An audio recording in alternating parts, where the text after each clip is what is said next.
Hi everyone, it's your boy Zach, and this is my review of What About Bob? Yeah, it's real. It's actually my second time recording the first couple minutes of it. The last time my battery died, I've got a very old phone, and it's plugged in, and it will still die if it gets below a certain amount. So we'll see. So now, usually I review, genre stuff, geek stuff. But I recently got the Amazon Fire Stick and installed it, and now I'm watching everything, just everything. I absolutely love it.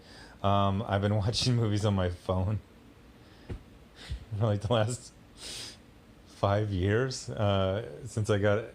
It would be on a laptop from like, so I haven't had cable since like 2010. So it would have been on a laptop from 2010 to 2015 is when I got my first smartphone, and then pretty much exclusively a smartphone from 2015 until like a week or so ago.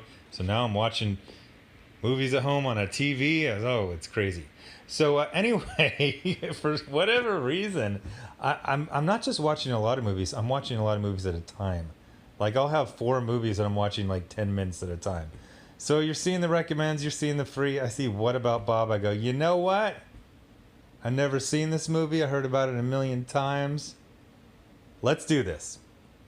So I watched it. What the hell? What the hell is this? What is it? What's going on? How did this happen? So What About Bob is a 1991 movie, and I remember it I didn't see it, but I remember it very well for a couple reasons. Number one, I hated it. The trailer was awful, and it was shown a million times before like every movie. And I'm an Air Force brat, so the base theater was super cheap. It was like $1.50 to see a movie. I saw like every single movie that came out from like 1989 to 1991. So I saw this trailer a freaking million times. And the trailer is basically okay. Okay, I gotta explain so many things. This is the trailer. Look at this stupid asshole dad. He's angry all the time, and he's being stalked by a lunatic. That's the freaking movie. It's a movie. Like, there aren't even jokes. The big joke that was in the trailer, every single version of the commercial, which was shown a million times, was Bill Murray tied to the mast of a boat saying, "I'm sailing," and you were supposed to think that was hilarious. I did not. I saw basically every movie, and this looked like trash. By the time this came out, I hated Touchstone movies. I describe Touchstone movies as the movies that your least favorite aunt takes you to when she's visiting. Even grandmas are too cool to take you to a Touchstone movie. It was there's a couple. Touchstone was a division of Disney, but it wasn't Disney stuff. It was just like generic crap, like coked up agent. Oh, this is gonna be a hit. Let's put Bette Midler and John Lithgow in it. Just like freaking stupid, awful movies. But they were like family movies, except for the families were like. I was going to try and marry up the beginning of the video and redo that. I don't remember which part I said in the beginning and the end, so I'm just going to redo all of it. So every family in Touchstone was like upper middle class, but clearly incredibly wealthy. Like they lived in a regular neighborhood, but they didn't live in mansions, but it was like a regular house on steroids. They always had like these stupidly large families.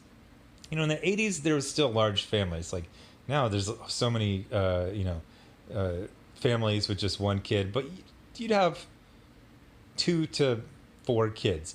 For some reason, most of these movies they had like stupid, not just like Parenthood and Father of the Bride and all that stuff, like just ridiculous families, people over all the time. It was horrifying. But then the other thing is like every plot was like the dad was really stressed out and angry, but he was like somehow like stupidly rich, but acting like he's not rich. They're like, honey, your daughter wants diamond roses at her wedding. He's like, diamond roses? Okay, let me see the estimate. $250,000. And he's never like, I can't fucking afford that shit. You crazy? He's like, add it to the total. It's like, how rich are you? how wealthy are you? You're just in 1989, 1990. You're just, and they'll have like, oh, this is our house. How do you have a housekeeper? How? Um, uh, oh, this is our landsman. Like, what the hell? What is a landsman? A landscaper? No, a landsman. He lives on the property. It's like, it feels like you're very rich. They were like low key American royalty. So every thing was like the regular dad who's like kind of sort of rich is just basically as getting angry as you can be without it being some sort of a form of abuse. and the like he's just like a rageaholic, and then the wife is always like, "Oh, honey," like what the hell? So there was the weirdly rich rageaholic dad, the families that were too big, the houses that were too big. The same narrator on every single one. You always, whenever you heard his syrupy ass voice, you're like, "Oh God, what kind of awful cinematic monstrosity?" Probably starring Bette Midler, Robin Williams, John Lithgow, and Richard Dreyfuss in the same movie. Oh my gosh, what if they're in-laws and they're trying to buy the same yacht? Oof! Things are about to go out to sea. Out to sea from touch to... Ah! Oh, they were awful. So the other thing that they were famous for is they didn't really have jokes. They were just sort of vaguely amusing in a not funny way. So for you to know this was a comedy and not just some sort of proto vlog, they would do this music over freaking everything. It was like this like fake peppy music. They're like, hey, this is fun. The other thing is that since it was like the late 80s, early 90s, they had that thing from movies in the 40s where the creators of the movie were really afraid that you would think that the characters could teleport.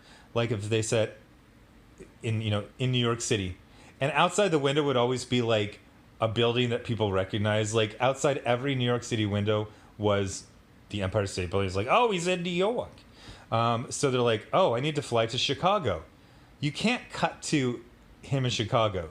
You got to show him like getting on his coat, going to the taxi, driving the taxi, stock footage of a taxi going over the bridge. Oh, we're gonna cut. Oh, my taxi driver's weird.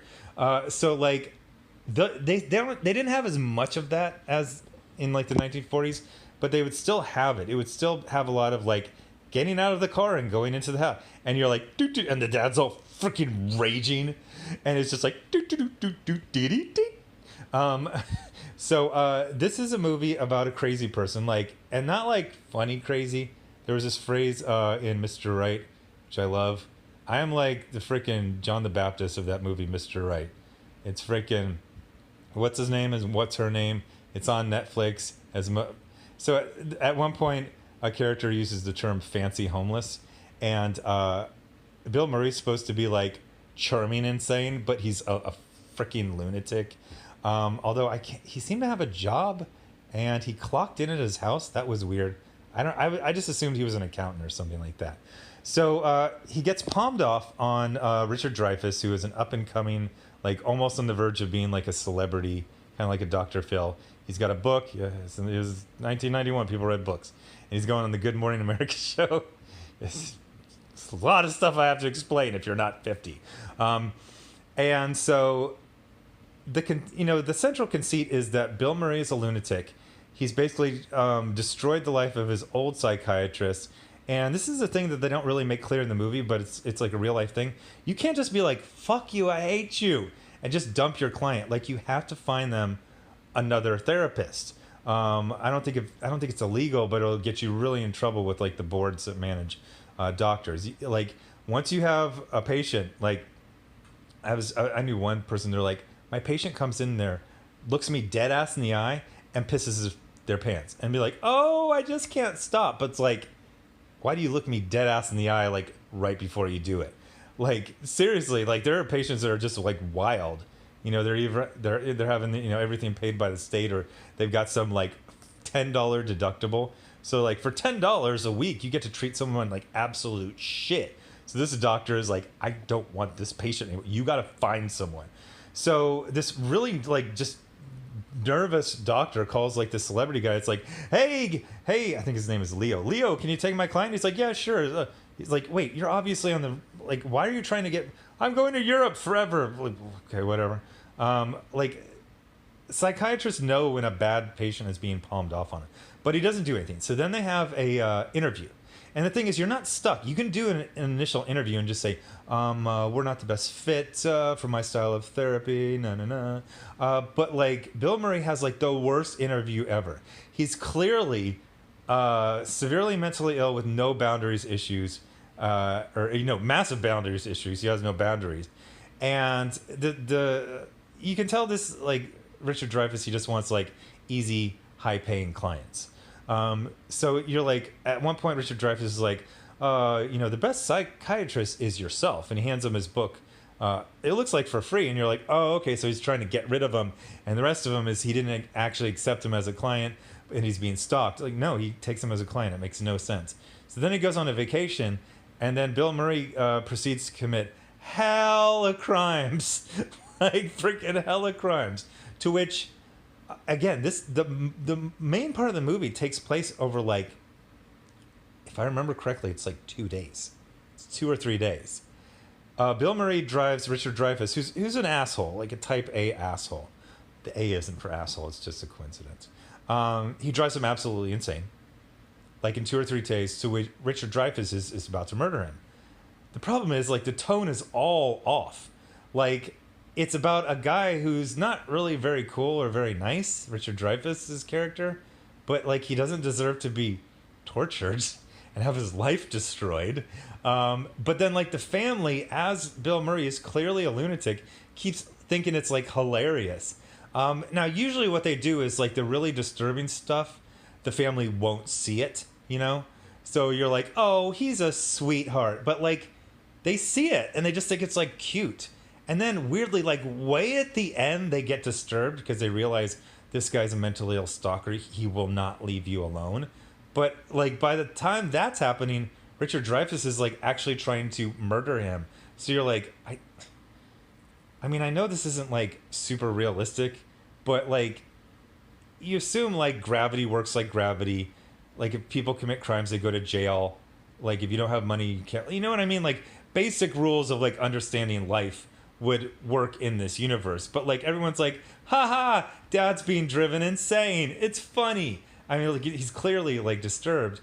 And then at the end, like Bill Murray marries the guy's sister. I swear in the first draft he probably stole the dude's wife and then married him. And then like he actually drives the psychiatrist crazy.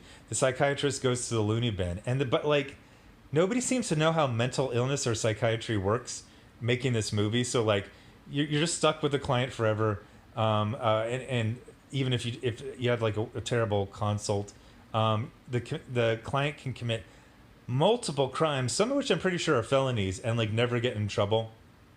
And then like when the guy gets out of the loony bin, he's like drooling, like he had like a stroke.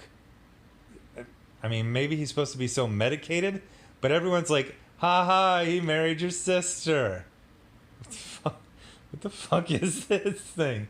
And there's all kinds of other weird things. Like, again, like the family is like super into this crazy person. They're like, nobody's ever that into anyone. Like the daughter and the kid are like, can we have him over? Like, you just met him. Oh, he'll sleep in the kids' room. Like, what? What's going on? And then they have, there's like there's no jokes. There's this weird like dark like undercurrent with the like do, but it's not a dark comedy. Like I don't think anyone would describe this like as a dark comedy. It's just like, oh, the wacky hijinks of a guy's having his life destroyed. And then there's just like all this weird shit. Like they have a kid who's supposed to be like really emo, but they cast a kid who always plays like the regular kid, and then they dress him like a regular kid. So he starts talking about death and being all morbid. They're like, okay, so you're like a Wednesday Addams type, but like, you just, what's going? And then they have the classic thing where like the older daughter is clearly in her 20s, but they put her like in like bib overalls to make her look young. What the hell? And she's like super into like Bill Murray. Like they're just like oh god, it's so weird. And but like it hits all of the basic points of being a Touchstone movie. It made me think about how Pretty Woman, which I'm pretty sure was also a Touchstone movie. Please don't die on me. I just want to finish this. 40%. Whoo, this is gonna be a squeaker. Okay, so let's pretend like the video is over. But when it dies, I'm gonna have to wrap this up because when it dies, it doesn't save it. So Pretty Woman was originally this really dark movie about like the horrors of prostitution, and then they decided to make it like a lighthearted comedy. And I feel like this was just about an insane client who destroys a therapist's life and like steals his wife and steals his family. And then they're like, oh, let's just have Bill Murray and have him mug a lot and wear silly T-shirts that have silly sayings on them. It's funny because he's wearing shorts. If the person who destroys your life is wearing shorts, it still doesn't make it funny. Even if he's got a funny shirt and he makes like funny goofy faces and mugs a lot. I don't know. This whole movie is insane and it makes me feel like I'm taking crazy pills. Anyway, I'll get back to more genres, geek stuff. I'm watching Dune, so that'll probably be next. Anyway, thanks for watching. Bye.